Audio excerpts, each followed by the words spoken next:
Gather round me, children, I'll tell you the news. Don't worry about the names or dates, you already know it's true. Your doctor hates your baby, the prime minister's a ghost, and all them folks are sailing here 'cause they're in love with boats. Superfoods can save us from all our evil sin. JFK and Elvis own a bar in Wisconsin. Vaccinations were created by the CIA to steal votes from Bernie Sanders and turn your babies gay.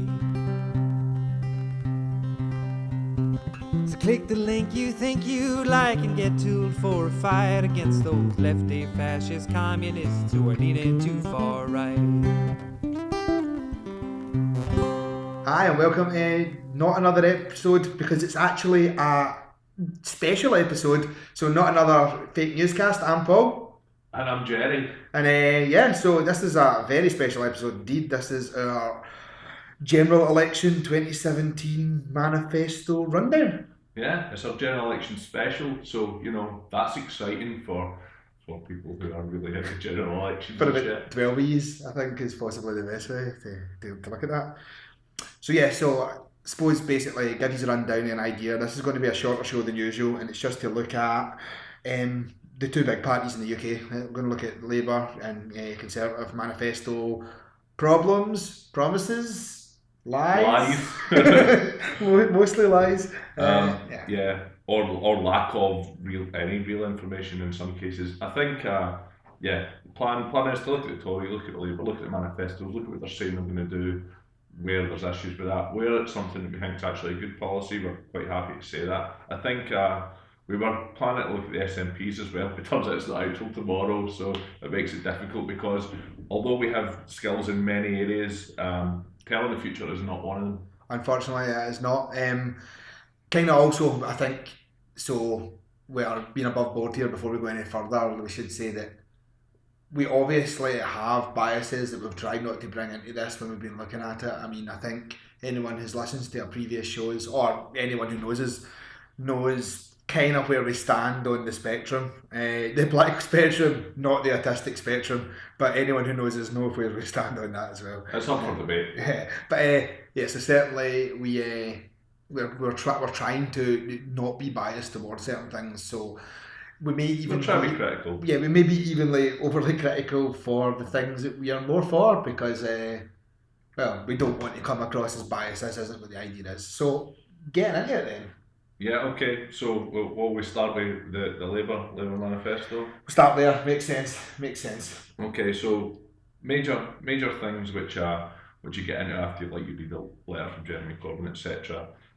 They are guaranteeing that there's going to be no rise in income tax for anybody who's earning £80,000 per year or less, which accounts for 95% of the population. So 95% of the population, no rise in income tax whatsoever. Also, no increase in national insurance or VAT at all across the board. So actually, the way, and we'll get to this later on, but with regards to median wage across the whole of the UK, 80,000 is the top 5% or above anyway, so it is actually 95%. Actually, for median, which is a totally made up fucking figure, but it's that is actually, so 95% of the UK will not be affected by hikes. If you're listening to this and you earn less than £80,000 a year, then you don't have to worry about paying. If you're listening to this and you earn more than £80,000 a year, then we have a Patreon at patreon.com and I'd very much like to go there and sponsor us to run our show, because in the nicest possible way you can certainly afford that. Although maybe not after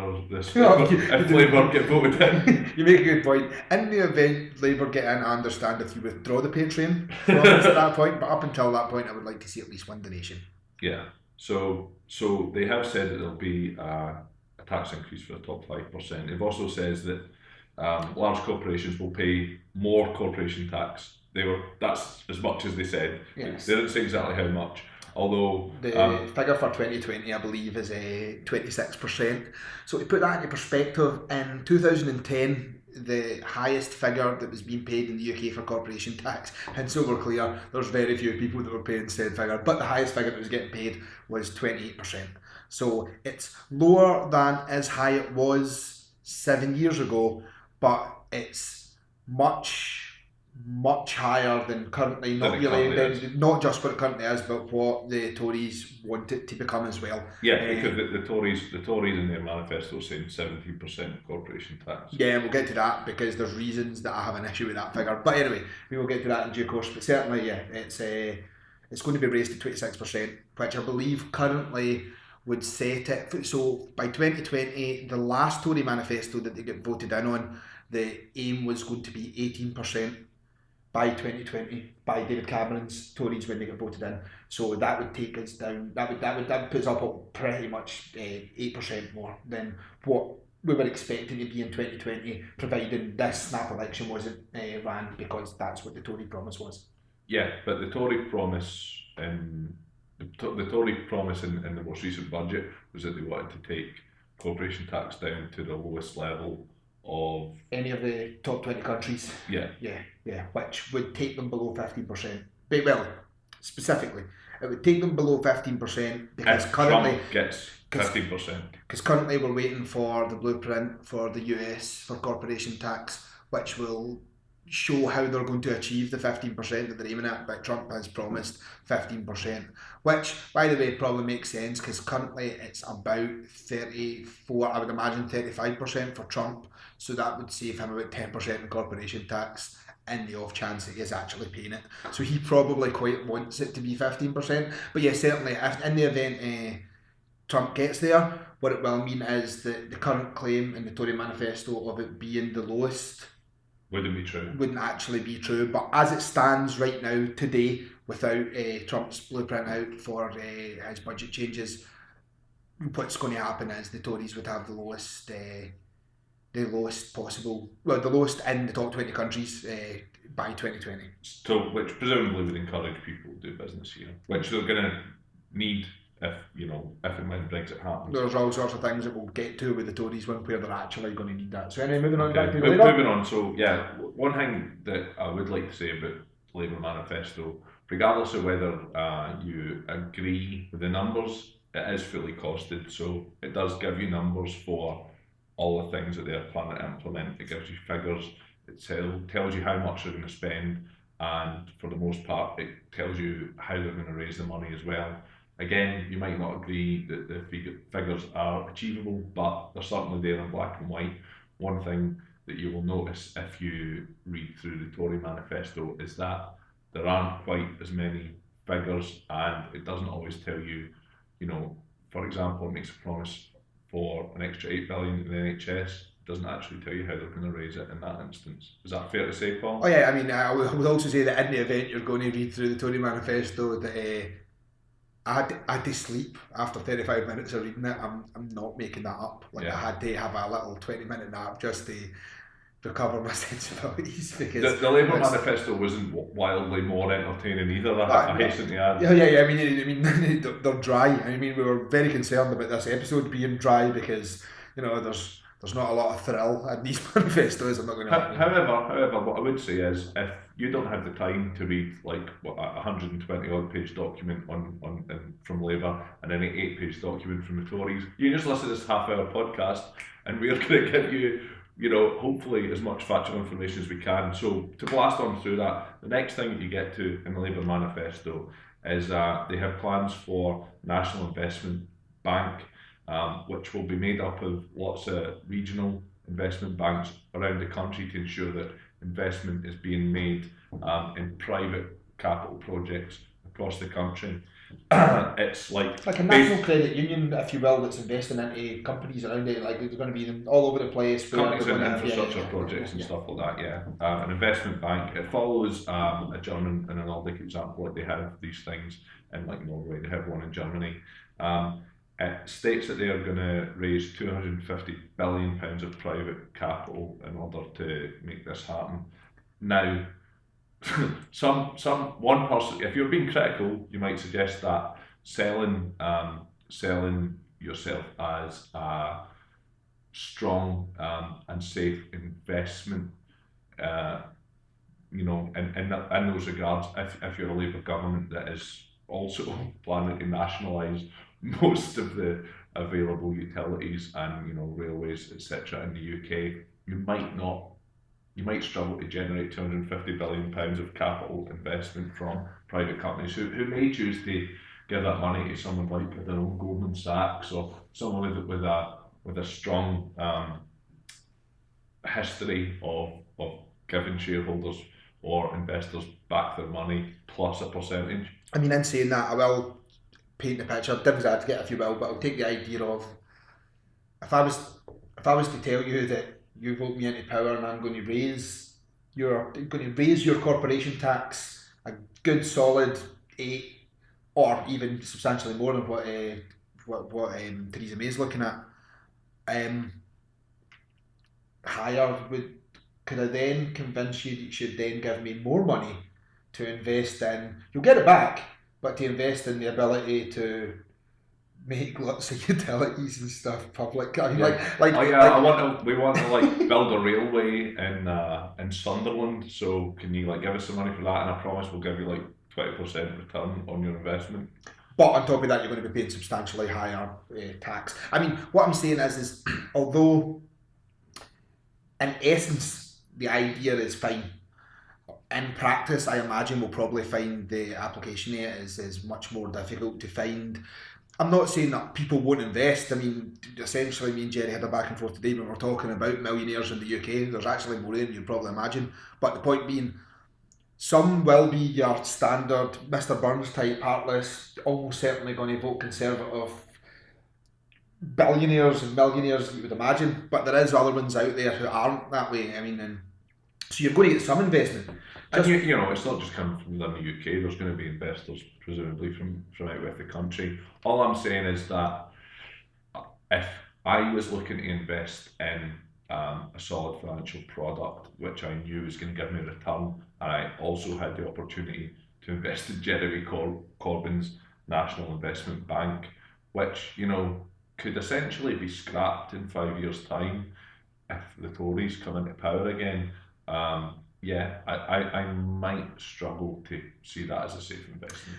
The return investment on companies owned by Robert Mercer and the American Stock Exchange have kind of returns of anything from like kind of 35 to 70%, depending on the portfolio that you're using. Just to kind of put that into perspective, so like if I was an investor who literally had 10 million quid to burn that I wanted to drop somewhere, it's going to be really difficult to convince me to invest into an investment bank in the UK when me as a relative novice understanding all of this, sitting in the house, knows how much I can get from particular companies that I can name in the US right now that will give me a much greater return on that. Yeah. So yeah. Anyway, so moving on. So that's an idea that they have.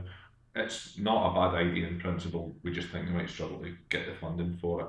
One of the other things he's going to do in terms of business is bring back the lower rate of corporation tax for small businesses, something which the Tories have taken away. And which they have made no pledge to return to.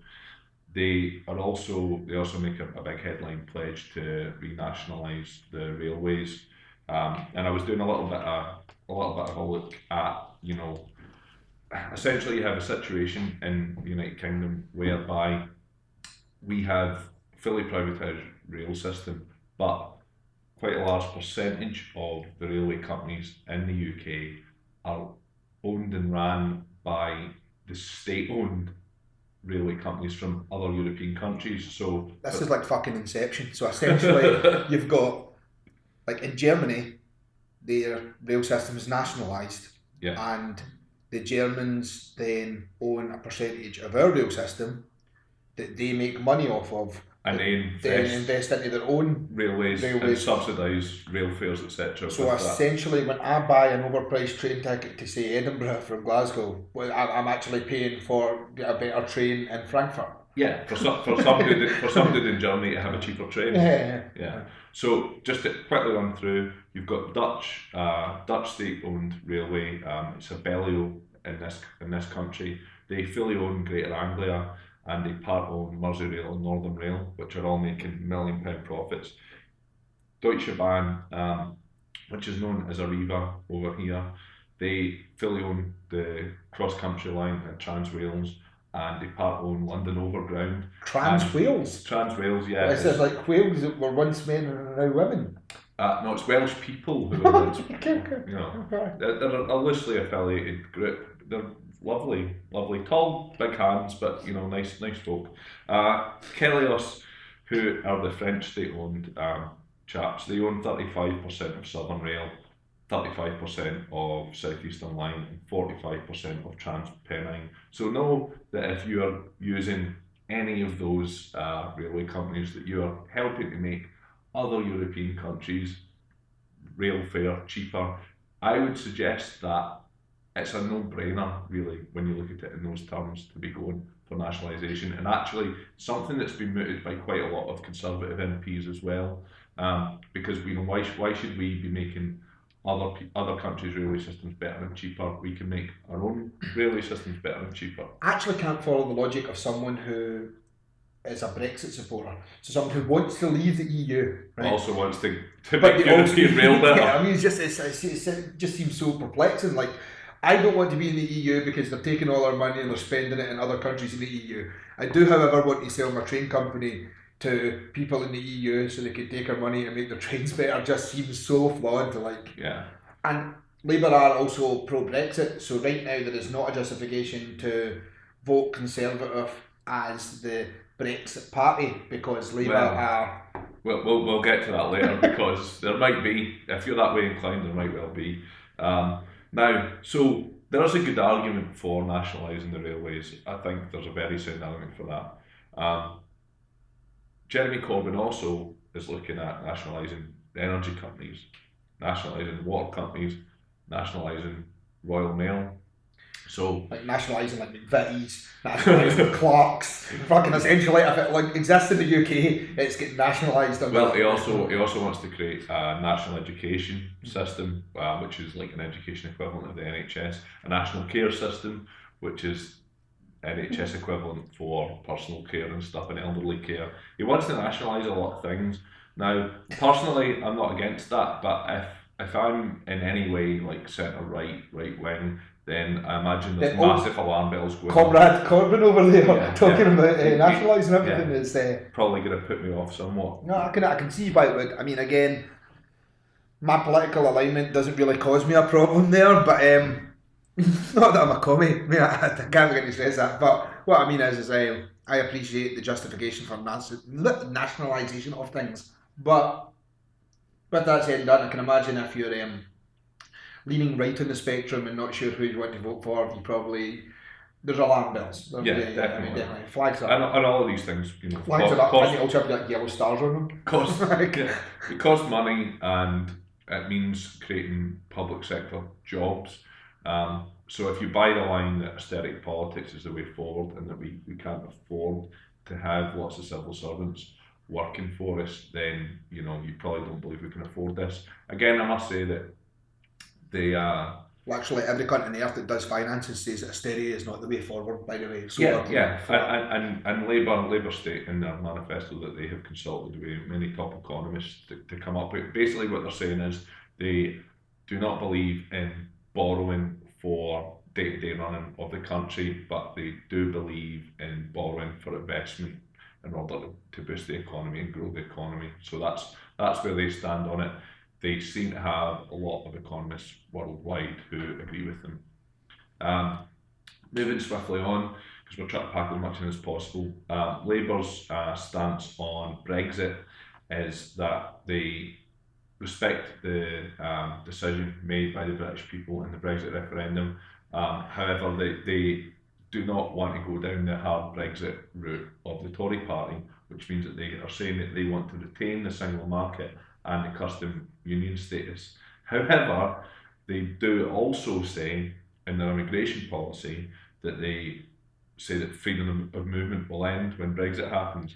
Now, I would argue that you are not going to get both of those things. It's not even you would argue it's an absolute fact here. I mean, fundamentally, pretty much every person worth their salt in the whole of the EU have made it 100% clear that both those components will have to be together. Essentially, if you want to be in the free market, being in the free market means free movement of people. Flat. It's not. You don't get to choose one. There is absolutely no way that the EU will permit one without the other, because what it does is it sets a precedent to say, well, why does anyone else in the EU, why would they not just leave? Because it means that they could have tighter controlled borders if they are that way inclined towards immigration, yet they would still be able to get all the benefits of being in the free market. So there's more chance of the EU making a statement by being particularly hard on the UK regarding the terms, because they don't want to create a domino effect. Yeah, also you could argue that if you want to retain single market and the customs union status,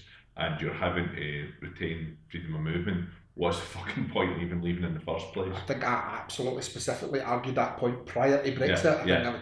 But anyway, that's neither here nor there. So, but that's Labour's stance on things. They've also, one other thing regarding Brexit is that they have said that pretty much on day one of their parliament, they will make a statement that they are keeping all EU workers' right protections, scrapping the Great Repeal Bill from the Tories, and that they're also saying that they will offer all European citizens who are currently living in the UK full citizenship. They're not going to revoke anything, they're not going to send them back, which is something that the Tories have not committed to. Yeah, they've not said either way. That's not to say that they won't, but they've not said either way. I mean, what I would also like to make clear right now is something that does get political towards where I believe stuff, which is that Jeremy Corbyn has stated that in the event they get into power, one of the first things that they'll do is stop arms trade with Saudi Arabia. Certainly short term, but they will stop arms trade with Saudi Arabia as far as he's concerned. Is that in the manifesto though? I didn't see it in the manifesto. I can't recall seeing it in the manifesto either, to be honest. But when I was reading a summary of the manifesto the other day, it was clearly pointed out 2 or 3 times. We'll link it up as ever. Anyway, but yeah, certainly that for me, I believe that that's probably the best fucking thing the UK can do. So I mean, it does. That's the only reason I'm mentioning it. And like I said, it's not necessarily in the manifesto, but I will provide links to show where he said it. That's his official stance as a person. Okay, moving on to education in the Labour manifesto. As I said before, they want to create a national education service, so free at the point of use for everybody. They are going to they're going to extend 33 hours of childcare a week to include 2-year-olds, and they are going to offer free lifelong education from further education colleges across the UK, and they have also pledged to scrap tuition fees entirely. So if you're a young person looking at getting a better education in the UK, you would suggest that it's pretty much a no-brainer to vote Labour. I mean, we're both in Scotland, so we actually meet a whole shitload of that criteria and benefits already, because the Scottish schooling system is essentially subsidised to permit that. And the fact that people in England and the rest of the UK have to pay for their tuition fees is fucking bonkers in my opinion. And again, maybe a bit of bias, but if you are, like you said, if you're young and you're in the UK and you're looking at what you want to be and you want to be, man, see if you want to be a doctor and you're in fucking London, then it's going to cost you so much fucking money for you to become a doctor. And granted, once you're a doctor, it's easier to pay it back, but like, it's going to put you in the... If you look at the numbers, I mean, and for our American listeners, shit man, I've seen how much you guys have to pay a year for you to be at university. It is fucking disgusting. The ability to have the state paying for your tuition is something that our parents had available to them. Do you know what I mean? It's something that the reason right now that there is more than 720,000 sterling profit millionaires in the UK is because education didn't cost them, because people could become doctors, because you could become scientists, because you could be educated what you wanted and not limited by your social situation. That's flat. That's just fact. Yeah, and like, to be fair, the Tory manifesto just does say that they are pushing for equality across social backgrounds, and to make sure that people from underprivileged backgrounds get the same opportunities as people who come from rich backgrounds. However, it doesn't actually outline a single policy or number which explains how they're going to do it. The Labour manifesto states outright they're going to scrap tuition fees, states outright they're going to create free lifelong education, they're going to create national education service. There's, again, probably issues with how are they going to pay for this? Yeah, where's the funding coming from, and where's the funding being replaced from? So the funding that they're losing from tuition fees, where's that coming from? Those questions have to be addressed long term, but at least in the manifesto, from what I've seen and looking at the costing reviews afterwards, they're not unachievable. Well, I read it as essentially what they're saying is they are going to remove all privatisation of education. So at the moment, universities in the UK are run for profit by businesses. If they're going to come up with a national education service, they're nationalising all of that as well. So again, call me alarm bells ringing if you don't agree with that. But yeah, and presumably they're going to pay for all of that by. I love it when they call me alarm bells ringing. By taking money off a big business and by taking money from people who are earning highly. So that's basically what you're voting for in terms of education. In terms of employment, they've got a 20-point programme of workers' rights, which are like something for the 70s when you read back on them. It's like about empowering trade unions. They say they're going to scrap 0-hour contracts. They're going to create 4 new public holidays. Woo! That gets my vote. 100%. Nice. And they are saying that they're going to raise the minimum wage to be in line with the national living wage, which is on course to be £10 per hour by 2020. The IFS have stated that this will cost British employers £14 billion a year. So obviously not good if you're employing any number of people. You're going to have to pay them more money as well as paying more tax. So not necessarily good news for business owners. I will say that, but at the same time, if you actually, so the national living wage is calculated based on essentially what you need to be paid to live in the UK across the board, like as a happy medium across the board to be able to live in the UK. Do you know what I mean? If you look at how much, see right now as it stands right now, like if you are 18 in the UK, you're getting paid like £3 less or something similar to that. So I think it's £5.60 is the national living wage in the UK right now for. It's the minimum wage. The living wage for 18 to 20 and year olds. The living age is £7 now. When I was looking at it, it was like £7.58. I believe when Jerry was looking at it, it was about £7.8 or something like that. But ballpark is in that above £7 mark. So essentially, you're looking at nearly £3 less for you every hour. I mean, so that's you like £400 a month less. You know what I mean? That's heavy gone. I mean, that's a lot of money to be missing out on. So yeah, bottom line is over 25s in the UK currently get the national living wage, which is currently set at £7.50 per hour. And if you're 18 to 20 or 21 to 24, you're paid less than what is considered to be the national living wage in the UK right now. Labour are stating that they will pay national living wage to anybody who is over 18.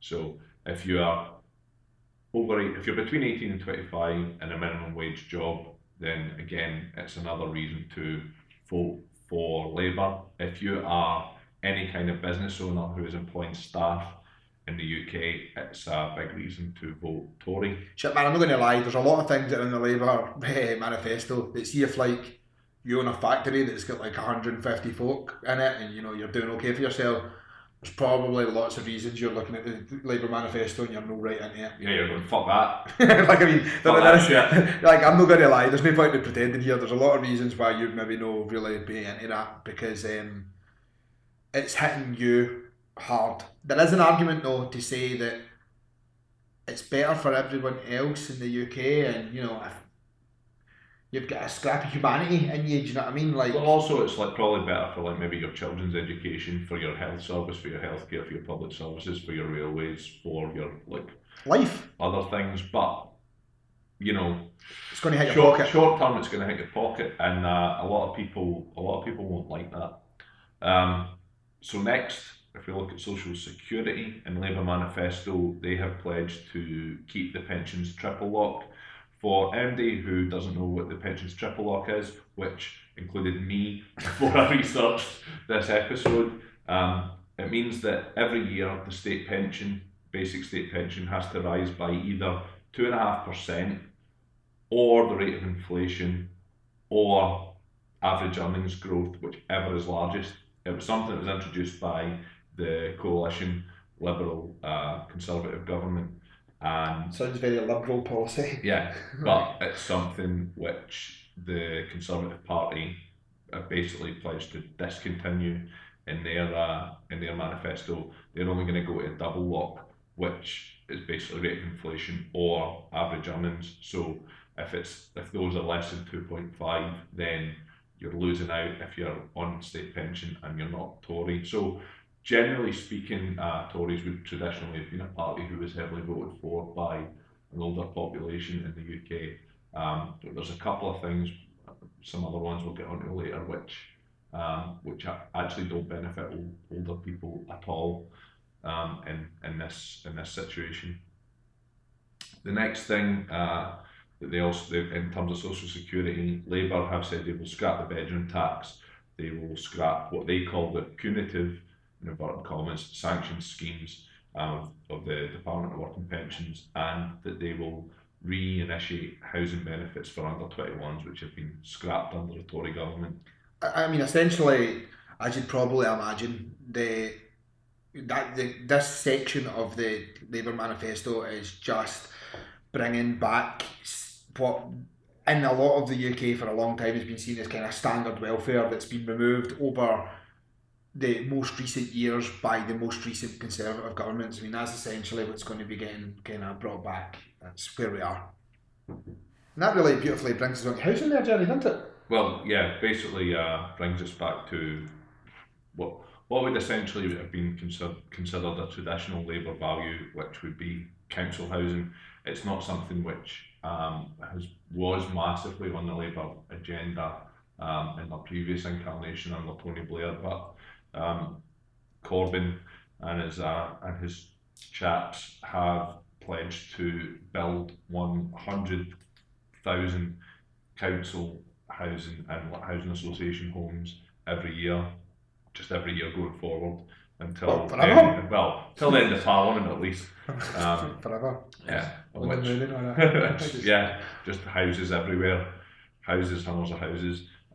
Like in comparison, I think the Tories have pledged to build 500,000 houses. Private houses.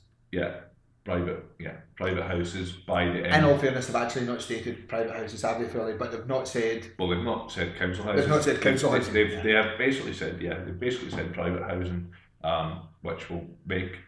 They've said that by building 500,000 houses before the end of 2020, then another 500,000 before the end of 2022, that will mean that the amount of houses available will outstrip the demand for houses, which will drive housing prices down, make them more affordable, and it will also drive rental prices down, make them more affordable. But in contrast, Corbyn and that have said 100,000 council housing or housing association homes, which are obviously definitely affordable and will definitely provide some sort of accommodation for people. I think, broadly speaking, most of the political parties in the UK outside of the Conservative Party have been calling for more council houses to be built recently. Again, there's not really a direct quote for how they're going to pay for these houses to be built. Like with the NHS, when they talk about the NHS, they say specifically in the manifesto that this money is going to be raised by increasing tax on the top 5%. But when they're talking about building extra council houses, I don't believe that they mentioned exactly how they were going to raise the money for that. Somewhere I'll find the information and get it over to you for the website, but there is a list of bonds in general. They're going to sell bonds the way that they've raised money previously in the past year under Blair's murderous cut that he was in charge of. There was certainly bond sales that they used for that's not selling James Bond to different people. You can try it. One of them's dead, so presumably the ones that are still alive are gonna the value's gonna went up. So you could probably get a couple of quid out of that. Get a couple of quid out of James Bond, but Yeah, so certainly I know that that's what they've done in the past, and I believe that it's been highlighted that that's what they're looking at as a possible source of revenue. Once again, it does come back to who's buying the bonds, but that's a different issue for a different day at the present moment, I believe. So yeah, NHS next thing. They've said they're going to raise £30 billion over the course of the next Parliament, whether that's 4 or 5 years, through increasing tax on the top 5%. They've made a pledge to reverse privatisation, so not only stop NHS privatisation at the point it's at, but actually to roll back and take things which have moved into the private sector in England and Wales back into state ownership in terms of NHS, and also to introduce the National Care Service that I was talking about earlier, so to ensure that elderly people and personal care have their care provided for by a national provider, which is paid through by national insurance, etc., which is in stark contrast to the Tories' new proposals, which they're looking to bring in what's been called the dementia tax, which was announced by Theresa May. She's already done a U-turn by putting a cap on the amount of money. So essentially what it means is... It's long-term health issues, isn't it? Well, if you get older and you require any kind of elderly care, which a lot of us do, I know, like me and you personally, our grandfathers in housing for dementia, that if you basically have any assets, then they will be used to pay for this. The law at the moment states that if you are worth more than 23,000 odds a year, I think it's 23,800 a year, then you don't have to pay anything for your personal care. However, this will take the amount of money that you have to be worth in order to qualify for not having anything to under 100,000, and it takes into account the value of your home. So if the average house price in the UK is about £260,000. So if you own a house basically in the UK, there's a good chance that you are now going to have to pay for all of your personal care as you get older. The good thing that the Tories have done is they've said you don't need to pay it now. Don't you worry about that, pal. You can pay for it when you're dead, because we'll either take it from your estate, take it from your kids, or we'll sell your house off. But you get to keep 100,000 of it. That's just for you, even though you're dead. Yeah. So if you're old, you have the choice between having it paid for by the state, which you've paid into your entire life through taxation, or having everything that you own taken off you and your kids hounded by the government, and leaving your kids no inheritance. So that's your call, guys. I can't imagine there's a lot of over 65 listening to this podcast, but if they are, I hope there is. I hope there is.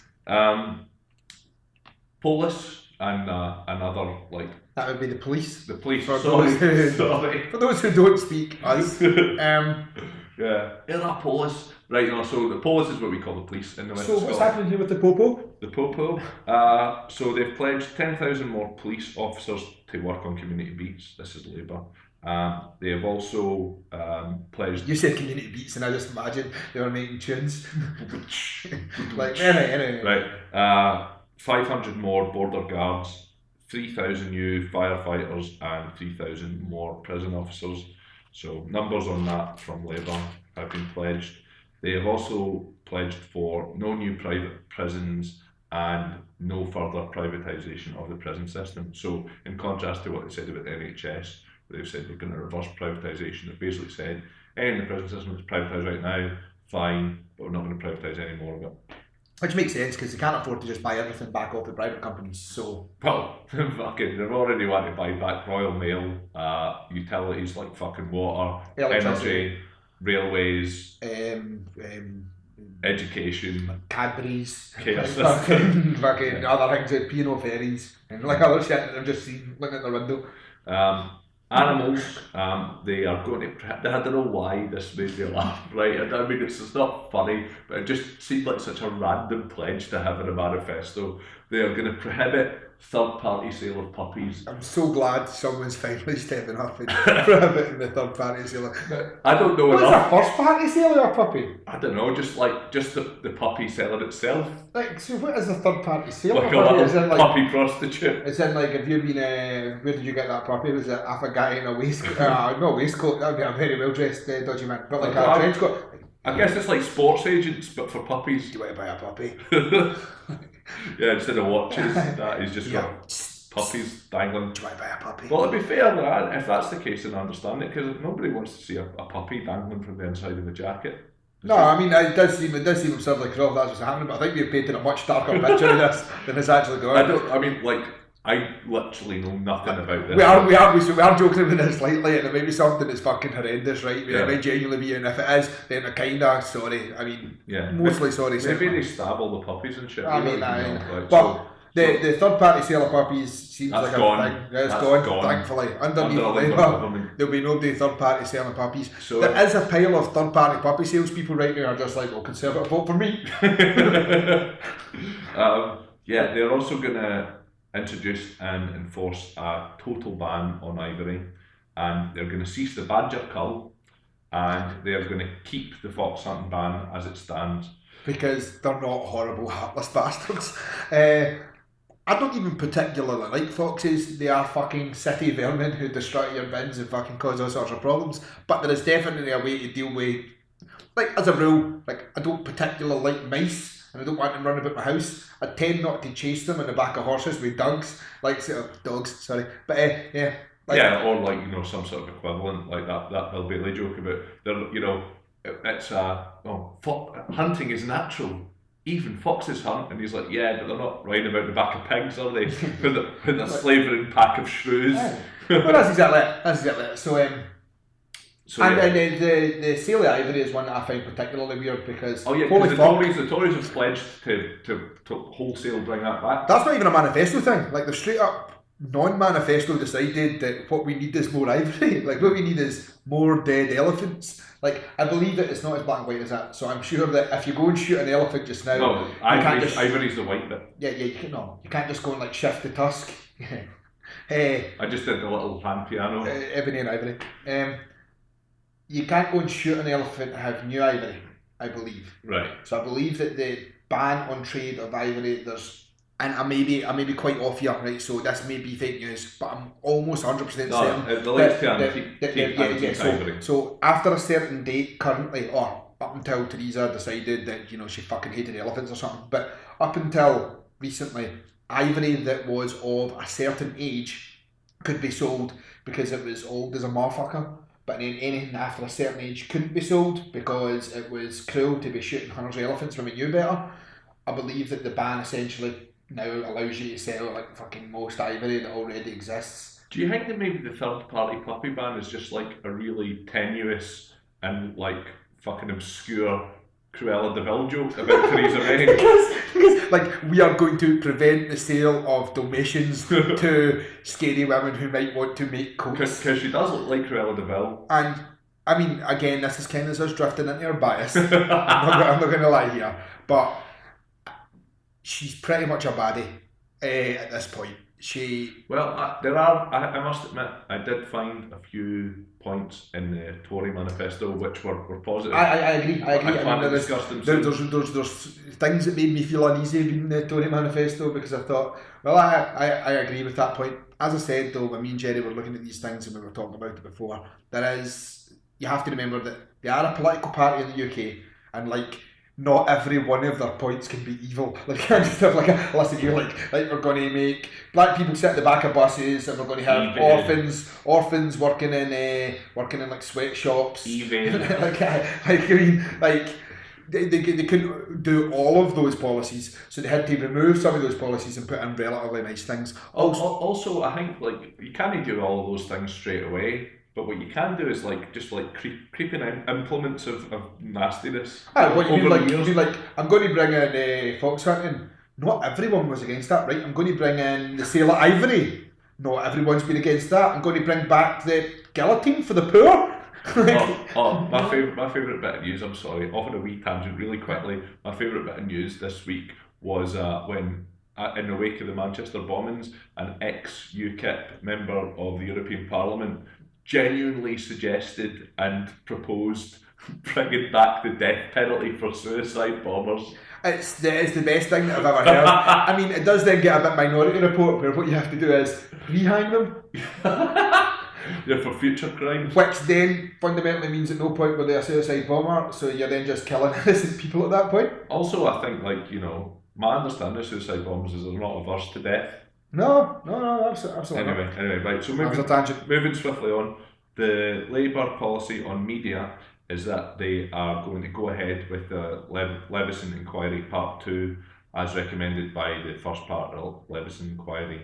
And they also have a statement that they're going to take steps to ensure Ofcom safeguards healthy plurality of media ownership. It doesn't say what those safeguards are going to be, but it definitely says it's going to have some, which is, really woolly, really poor fucking policy. But what I will also say just quickly is the Leveson Inquiry, for those who maybe don't know, who are in the States or in Australia or maybe in the UK had never taken any notice before, is the investigation off the back of the phone hacking inquiries scandal, and essentially everything that came off the back of that. As it turns out, the media companies were being a bit shitty about not just where they were getting their information from, but the way that the information that they were portraying to the people and stuff. And there's an argument to say that possibly the big media giants that own the companies that we spoke about in our last episode probably don't want to be getting heavily investigated. The Tory manifesto specifically says that they will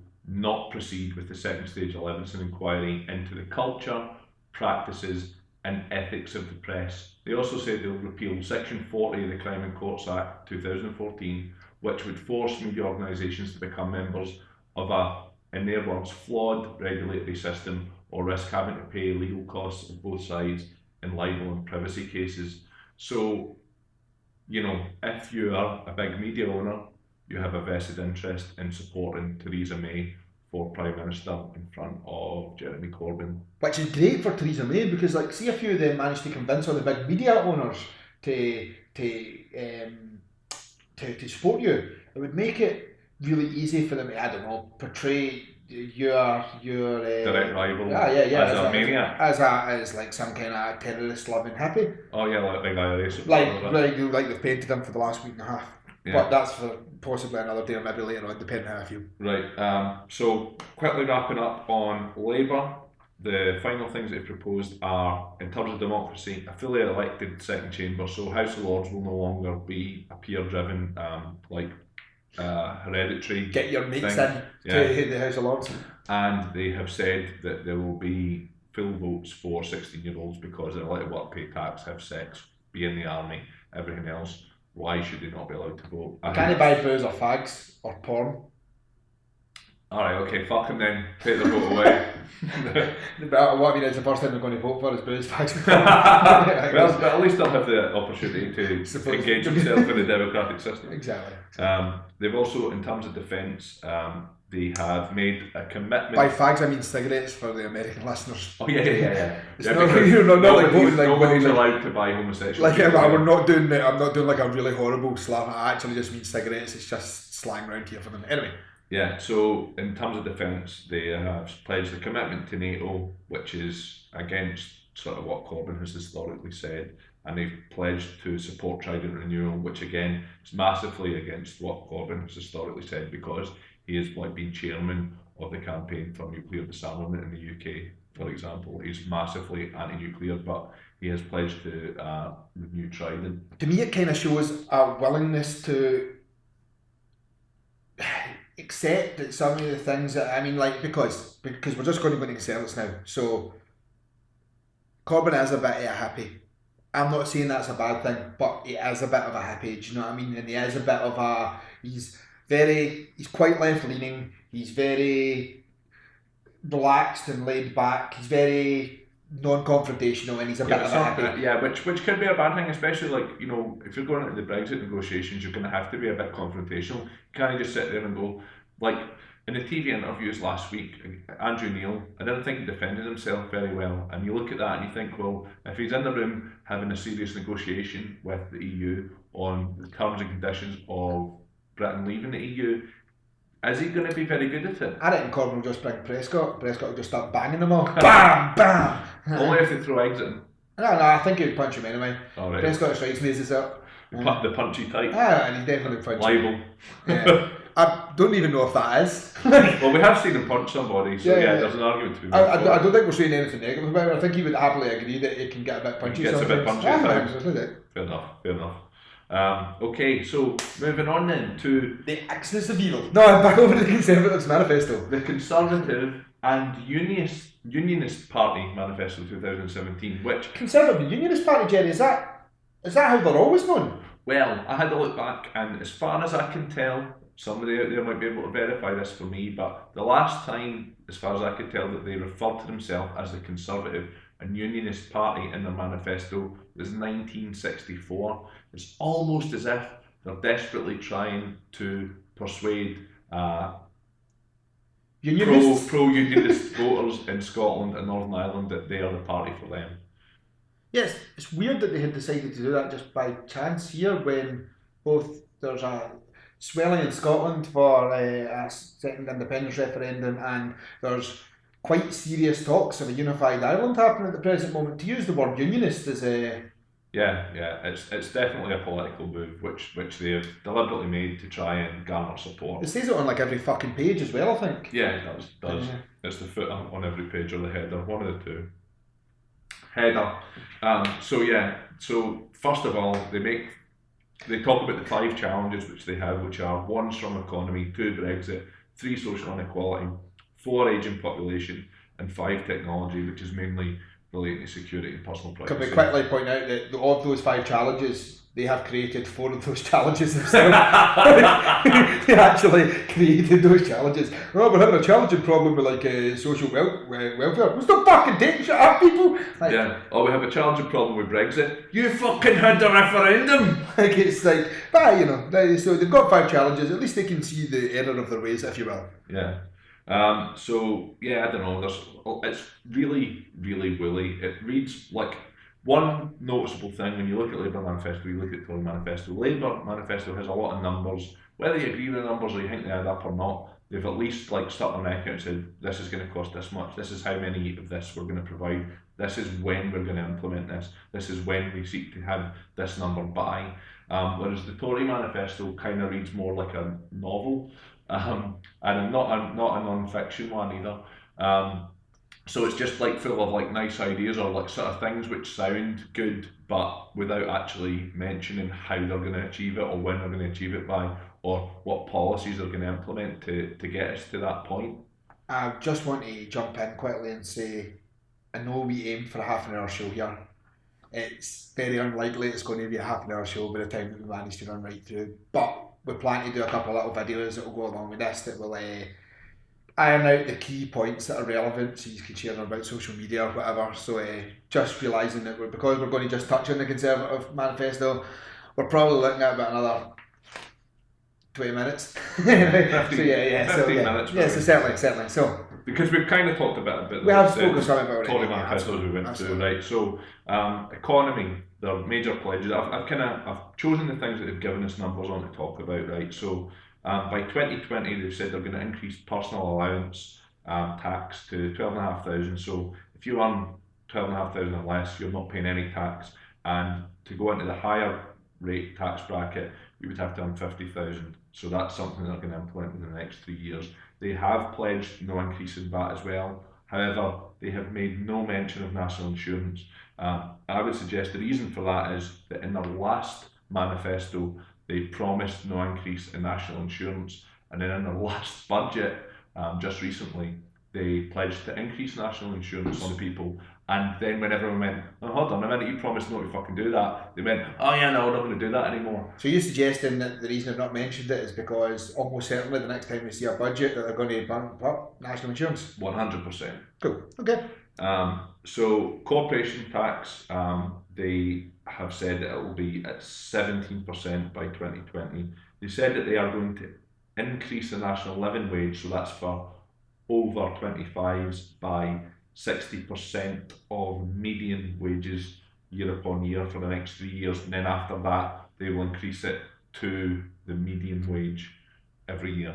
So just quickly, so you understand, the median wage roughly is slightly less than what the average wage is across the UK. When I was doing numbers, it's more difficult to get these for the last 2 years, for example, but certainly years prior to that, the median wage was working out roughly about £5,000 less for a man, £5,000 less for a woman, so even the average was £5,000 less. So it is, the median wage that they're going to raise it to, or 60% of, is not the same as the average wage across the UK. It will be less than the average wage, it's a lower number. Also, regarding the corporation tax that we were talking about, it states clearly in the manifesto that they are going to have the lowest corporation tax, and I can't begin to stress that currently, because the finances aren't there, they will have the lowest, but absolutely, I was going to say absolutely definitely, but I can't guarantee Trump's numbers are right as well. But it's certainly America's plan to go down to Yes. 15%. So it's where you're probably going to see that if they're voted on that it's the lowest.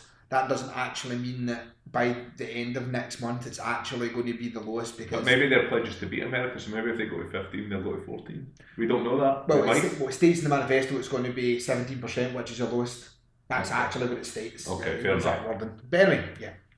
In terms of pensions, they're only going for the double lock. We've already discussed that. They have said that they will create a $3 billion national productivity investment fund, which is like essentially, in layman's terms, a similar idea to Labour's National Investment Fund.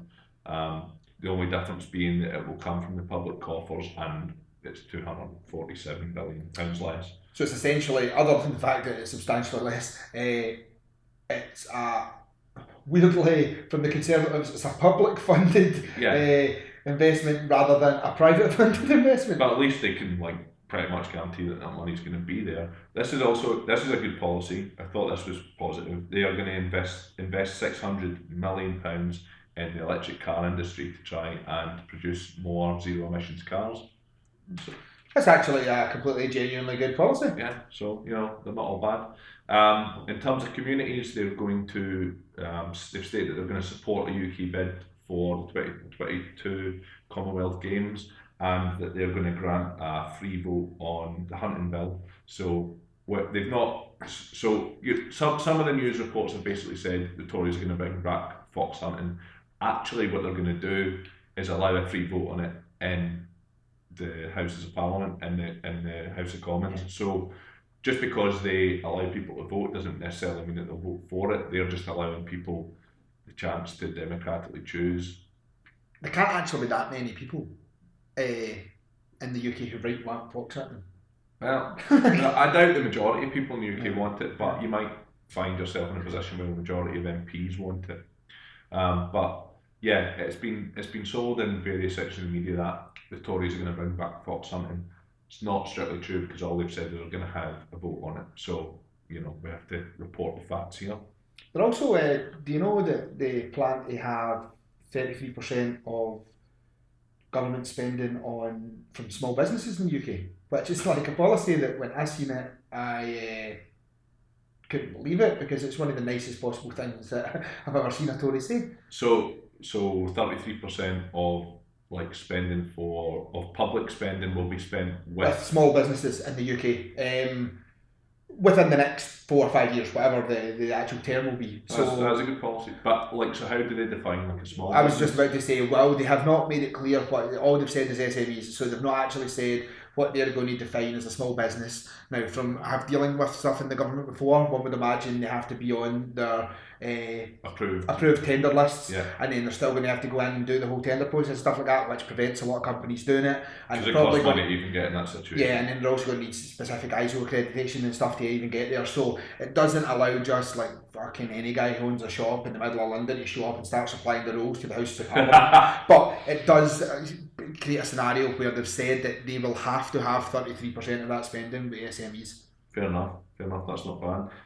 In the military, Brexit, they're going to have the Great Repeal Bill, which basically in the terms that they put it in the manifesto, it means that they will automatically take all of EU law, which affects us right now, and convert it into UK law, and then moving forward from that, it means that they can go through a legal process of getting rid of or introducing or amending those laws. But we're going to start from a basis of exactly the same laws which apply now will apply going forward. So nothing's going to change overnight. It's then a case of, we have to go through the correct legal processes to change anything from where it is. So any scaremongering that you might have heard about how laws are going to change in the UK overnight isn't the case, even under a Conservative Party. Even under the bias reeks from the words you're saying. But yeah, no, absolutely. Right. In terms of the military, they've said that they're going to invest 178 billion in new military equipment over the next decade. It seems like a lot of... Where are they going to get the money for that from? Well, it doesn't say. Because they're just going to fucking invest that. Because, obviously, when we're talking about scrutinising Labour, and they're saying we're going to spend X and we're going to bring it from here. In this case, essentially, they're going to spend random figures, the Tories, but they're not telling us where those random figures are coming from. And the obvious concern is that going to mean a higher deficit, increased spend, increased borrowing? Is that what's going to happen? Well, they have told us what they're going to spend them on, if that's any use to you. I hope you have a list that's going to be like all aircraft carriers and airplanes. Well, it's they say they've cut steel on the first of a new fleet of 4 dreadnought ballistic missile boats, and that they'll complete the Astute class of hunter-killer submarines, 2 new aircraft carriers. They also have new Type 45 destroyers. They will build 8 Type 26 anti-submarine frigates and develop a new programme for a new class of lighter general purpose frigates. They will deliver 5 offshore patrol vessels for the Army. They will deliver Ajax armoured vehicles, Apache attack helicopters, new drones, new missile and bomb systems, better equipment for the Special Forces. The Royal Air Force will receive, with the Fleet Air Arm, the Lightning II strike fighter, as well as new maritime patrol aircraft. So, sounds like they're fucking going to be well up for some wars and shit. Oh man, like I should... Maybe I'm paranoid, right? Maybe there's a biased part of me, but like, see, like, if a country starts buying like tons and tons and tons of war shit, it kind of suggests that they very much expect to be involved in some war shit. Aye, man, like and that seems like a massive amount of spending, which granted, for the most part, will bring us, will create jobs. Create jobs, exactly, and like there's no doubt about that, and it will, through creating jobs, it will also bring more funds in via taxation, because there's more people going to be working on that shit. Weirdly, I would also point out though that from experience of being involved in various components of the industries, very few things are actually done as a standalone British endeavour. So it'll be multiple, it'll be like, you'll probably find that France and Germany will be developing the missile systems with us, or the US or something similar like that. They might not be getting built in the UK either. Yeah, that's essentially what I'm getting at here, that it might not technically, even though we're going to buy them, it doesn't necessarily mean it's always going to be British manufacturers that are manufacturing them. So just take that into account, that we might buy a whole load of shit, but that doesn't necessarily mean it's going to be British built shit, so it might not make it any better. Okay, next, prisons. They're going to invest over $1 billion in modernising prisons. Good. And they're going to focus on the most dilapidated current prisons, and this is going to create 10,000 new modern prison places. 10,000 new places to go to prison? Exactly, so more money for private enterprises that own prisons, so that's good. They also have stated that they are going to increase overall school budget by $4 billion by 2022. And this one I like, this is a good one. They said they're going to introduce this new technical qualification known as T-levels. It's going to be across like 15 different technical subjects like construction, engineering, stuff like that. Is it how good they can make a cup of tea? No, I don't think so. No, cool, just... that would be good though. Yeah. Or it's how good they can do an impression of Mr. T. I'm pitiful. I do better than me, hopefully. Hopefully. Fail. and they're gonna increase the amount of hours that are spent on these technical subjects by 50% a year, so 900 hours more a year going to be spent on teaching people at school these technical skills, which I would argue is something we very much require in this country. Jerry would argue that because he works with loads of useless engineers and stuff like that.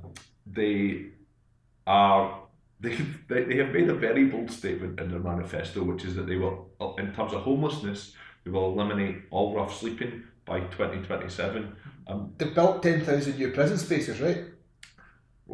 What? Oh, you mean like nice big houses with bars on them? Yeah, so all we do is we eliminate rough sleep by saying it's illegal to rough sleep. And you get? And we put them in the new prison system. We don't have any homeless folk. What are you talking about? We have no evidence that that's the plan. But I did think it was a rather bold statement to say there's not going to be anybody sleeping rough in the whole of the UK. It depends when you define sleeping rough. They might just give them a mattress. Or, yeah, no one's going to be sleeping on sandpaper anymore. Exactly.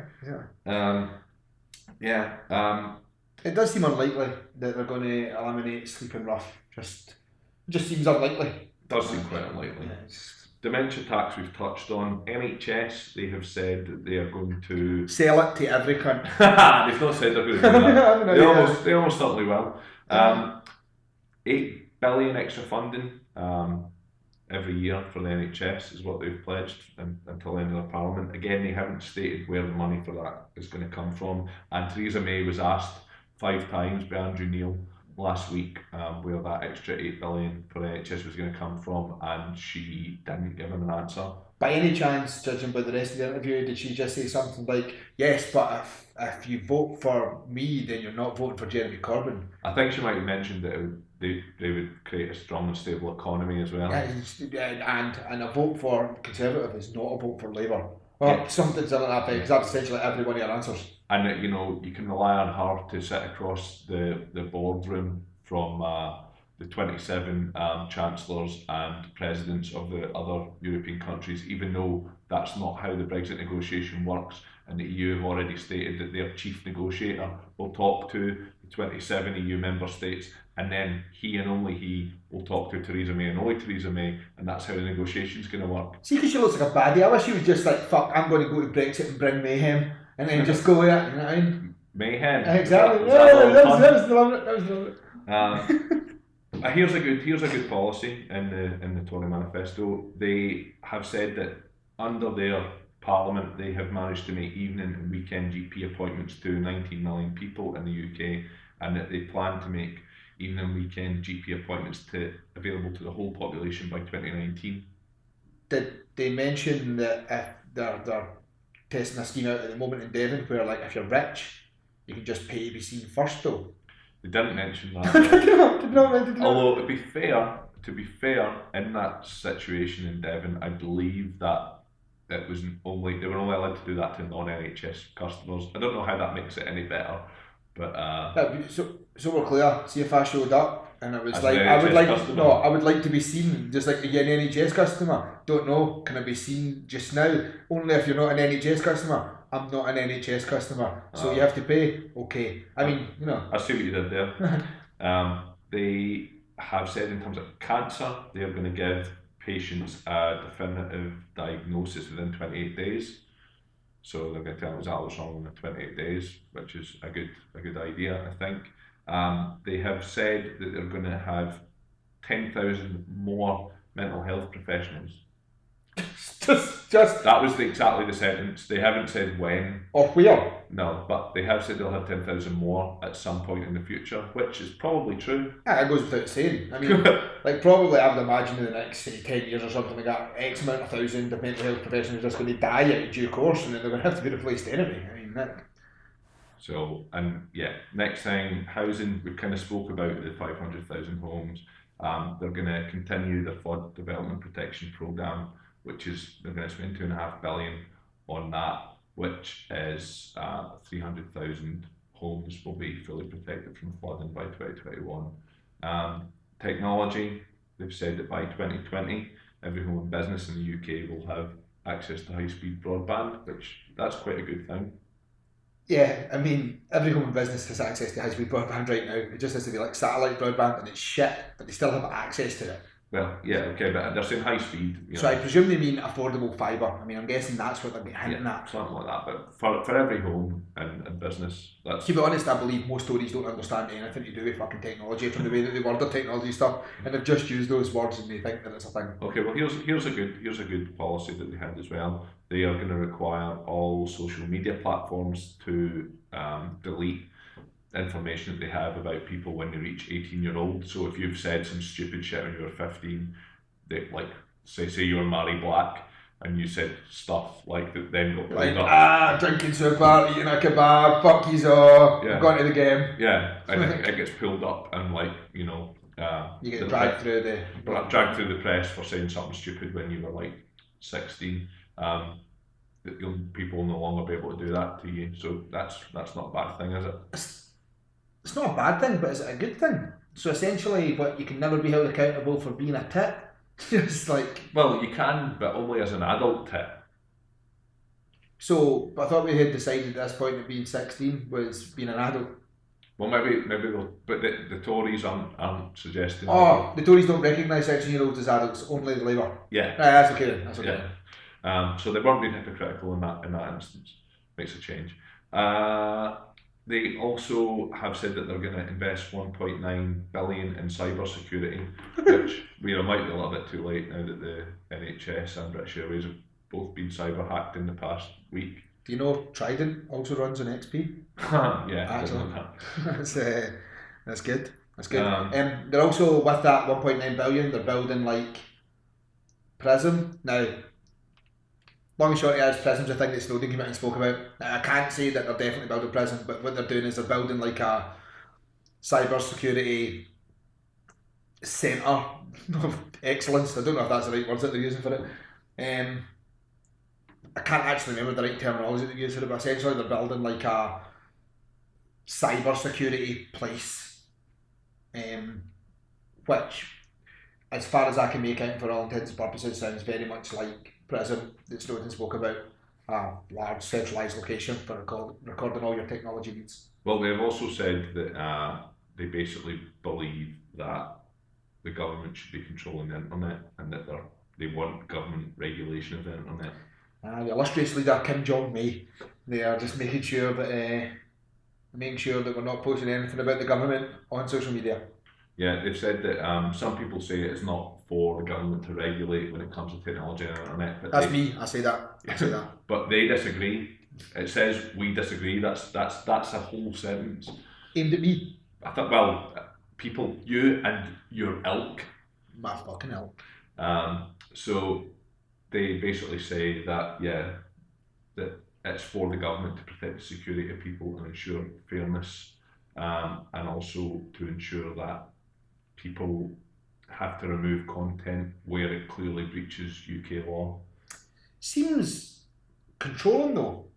Well, say for example, I don't know, you're like a podcaster who has a tendency to say some libel shit or nasty things about the Conservative Party.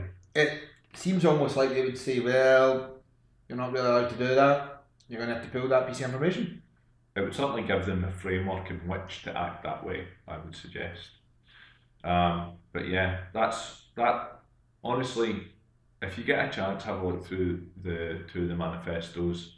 That kind of brings us to the end of everything that was a genuine sort of quantifiable policy in the Tory manifesto. If you think that we've been unfair in any way because we've spoke more about the specific policies of Labour than we have about the specific policies of the Tory manifesto, have a look at the Tory manifesto yourself, because there's not an awful lot of definable policy in there. There's not a lot of figures. It's uncosted, a lot of the stuff as well. I mean, we had essentially decided when looking at them both that we would only talk about things that were outlined as policy. There's a lot of what I read in the Tory manifesto is certainly like conjecture. We will do this. I mean, we will do a thing, but like not we will do a thing by doing this, or we will expect the end result of this. Just like we will make more jobs for mental health professionals. Like that's at least so they gave us a number on how many. It's so fucking vague. You know what I mean? And like, so all we try to do is look for the stuff that is quantifiable. Look for the stuff that gives us the dates of when something will happen, the percentage of what is going to happen. Or explains how they plan to achieve something rather than just saying what they want to achieve. And we've done the same with Labour. Just so happens Labour had more of that in their manifesto. I think probably because Labour expected to come under more scrutiny in terms of their budgets, because in the past it has been a stick to beat the Labour Party with. How are you going to pay for all this? And in the Tories' defence, I'm sure that they would suggest that most of what they have proposed, the figures were already outlined in the recent budget, and there's not much change here. But assuming that, you know, most people don't read a budget from start to finish, and that maybe more people are likely to actually look at manifesto pledges, you would have thought that they would put the information in there. I mean, I will say, and we will provide you this information, there is independent financial statistics for it that have said that they expect that the Labour government could be running a 20 million profit. Was it? 20 billion surplus by the end of the Parliament. 20 billion surplus, yeah, by the end of the Parliament, which in the grand scheme of the country isn't loads, but the fact that what they've essentially said is they expect that in 5 years, Labour, if they meet all the criteria and they make the money that they plan to make, that the numbers add up. I am not saying that they're not saying that the Conservatives won't meet the criteria as well, but what they have stated is that both of them do have holes. For example, if Labour don't manage to get the investments that they're trying to get, then they can't meet this criteria. Just like if the Conservatives don't find a place to pull some of this money from their arse that they've just fucking determined that they're going to have for different places, then it won't happen. So there is information there. As ever, we'll provide all the information sources and stuff like that for you to be able to go and have a look at yourself if you so wish. The good thing is, like, there's much less links for me to put together for this, because we basically took most of the information from the manifestos themselves. Like, so it'll take less time for me to build that webpage. So what we plan to do is have one or two little videos, give me a quick highlight that we can jump on YouTube. Also, we're going to have another episode up next week that we're looking forward to. It's going to be a biggie. Yeah, and it's going to be more like the sort of format of our normal shows. This one's been very content, like fact-driven, heavy, looking at the manifestos, but we felt like it was something that it was a service that we could try and provide. Again, we tried to be unbiased, but our bias can't help but filtering through. And we're sorry that it took so long, but there was a lot of information to get through. We did try and rattle through it as quickly as we can. Yeah, so like I said, next week's episode coming, that's going to be more like our usual stuff. It's actually quite an exciting one. It's going to be a lot of fun. A couple of shout outs as ever. Can you, if you get a chance, go to those Conspiracy Guys. Gordo is one of the nicest human beings on earth, and you should really give them a listen. They've got lots of seasons and lots of great content that are very, very, very well read. Yeah, and he's been of great help with us, like setting up a podcast and stuff, giving us access to information and to his audience and stuff as well. So we massively appreciate that. Also, some guys we've been talking about maybe doing some affiliation stuff with are the Disaster Artists. So check them out too. Also, a massive shout out to our three new Patreons, Rachel and Matt and Jean. We really appreciate your support. You know, it really means a lot to us, and it helps us know that at least somebody's out there enjoying what we're doing. Thanks for the people who left us reviews on iTunes, and as always, we're available on Twitter at PGMcast, on Facebook at PGMcast, and on our website www.notanotherfakenewscast.com. That's www.notanotherfakenewscast.com, because I think you missed a W there. Sorry. We're also on SoundCloud. Like I said, we've also got a Patreon set up, so if you can, it's such a small amount of money, but it makes such a big difference to us to be able to run the podcast and be able to give you guys more content. So if you can have a look at that, the links are all on our website, they're on our Facebook, they're on our Twitter, they're everywhere, and yeah, that would be great. So looking forward to speaking to you next week, and looking forward to hearing from you as soon as possible, so get a hold of us whenever you can. Peace out. Yeah, bye bye.